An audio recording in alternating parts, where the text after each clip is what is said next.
Hey all, ఎలా ఉన్నారు? ఈరోజు మనం వచ్చేసాం కాకుల దూరాన్ని కారడవి, చీమల దూరాన్ని చిట్టడవిలోకి. అంత సీన్ లేదు, ఏదో వీకెండ్ కదా అని పార్క్ వచ్చాం. వచ్చి రాగానే మావాడు ఉరికి ఉయ్యాలు ఎక్కిండు. ఇంక ఇప్పటి నుంచి మళ్ళీ ఈ పార్క్ నుంచి బయటికి పోయేదాకా ఊగుతూనే ఉంటాడు. అప్పుడే వీనిది ఉయ్యాలు అయ్యేలా లేదని పార్క్ అంతా ఒక రౌండ్ వేసి వద్దామని నేను ఇలా వచ్చాను. పార్కుకి వచ్చిన పంచెతుకుతున్నా, అసలు ఒక్క పక్షి లేదేంటి? పక్షులు అంటే ఇట్లా సింగిల్గా తిరిగేటివి కాదండి, జంట పక్షులు. మీకు తెలుసు కదా, పార్కులలో ఎక్కువ ఉంటాయి. అదే మా వరంగల్లో అయితే ఏ పార్కులో చూసినా అన్ని పక్షులే ఉంటాయి. అసలు మామూలు మనుషులకి ప్లేసే ఉండదు. ఇక్కడ ఒక్కటి కూడా లేదు. అందుకే బెంచెస్ అన్నీ చాలా ఖాళీగా ఉన్నాయి. అయినా వాటి గురించి మనకెందుకులేండి. ఇక్కడ ఒక ఫ్యామిలీ ఉంది. ఇటు మూతి ముడుచుకొని మొహం పక్కకు తిప్పుకుంది పడుకుంది కదా, దాని పేరు స్నూపీ. ఆ పక్కకుంది దాని హస్బెండ్ పాపి. దాని తమ్ముడు ఫోన్ కోసం గొడవ పడుతుంటే మధ్యలో స్నూపీ వెళ్ళి ఆపింది. అంతే, పాపికి కోపం వచ్చి స్నూపీని ఒకటి పీకింది. అందుకే స్నూపీ అలిగి అటు పడుకుంది. చెప్పిన పాపి తమ్ముడి బీపీ వీడే. అన్నతో గొడవపడి ఇక్కడ పడుకున్నాడు. బొక్క కోసం కొట్టుకున్న 2 కుక్కల్ని చూసి పాపం వాటి పేరెంట్స్ కుక్కలు బాధతో ఇక్కడ పడుకున్నాయి.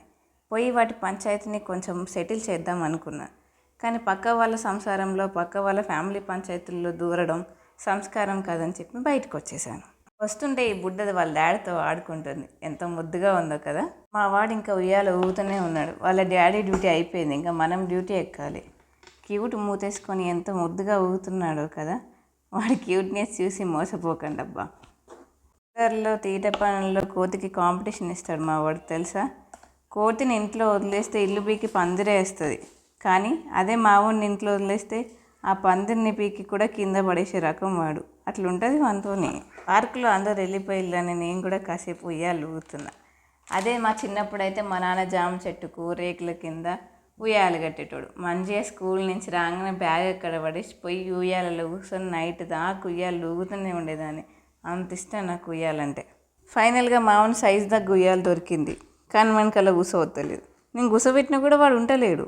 మనకి ఆ ఉయ్యాలు అద్దట, పెద్దదే కావాలట. అల్లంచి లేచి వస్తాను మళ్ళీ.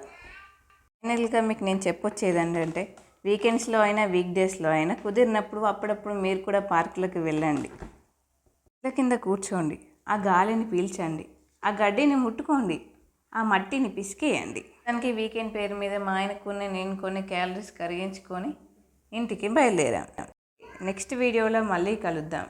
వీడియో నచ్చితే లైక్ చేయండి, షేర్ చేయండి. మన ఛానల్ని సబ్స్క్రైబ్ చేసుకోవడం మాత్రం మర్చిపోవద్దు. బాయ్.